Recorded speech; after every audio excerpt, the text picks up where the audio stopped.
Good morning friends. Welcome to my channel அம்மா என் தெய்வம். இன்றைக்கி நம்ம வீடியோவில் என்ன பார்க்க போகிறோன்னா மார்கழி மாத கோலங்கள்.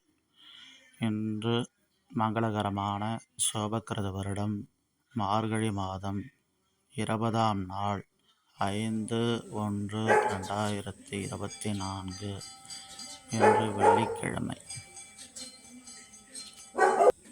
இந்த மார்கழி மாத கோலங்கள் உங்களுக்கு பிடிச்சிருந்தா இந்த வீடியோவை ஒரு லைக் பண்ணுங்கள். ரொம்ப பிடிச்சிருந்தா நம்ம சேனலை சப்ஸ்கிரைப் பண்ணுங்கள்.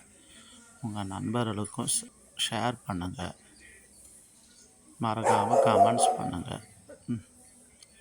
உங்கள் ஆதரவை இந்த சேனலுக்கும் சரி, நம்மளோட மற்றொரு சேனலான வீடு வாசல் கோலம் சேனலும் சரி, வெள்ளைக்கட்டி செல்லம் சேனலும் சரி, இந்த 3 சேனலையும் சப்ஸ்கிரைப் செய்து உங்களுடைய ஆதரவை முழுமையாக எங்களுக்கு கொடுங்க. நீங்கள் ஆதரவு கொடுத்தா தான் எனக்கு என்கரேஜிங்காக இருக்கும். ஓகே, பாய்.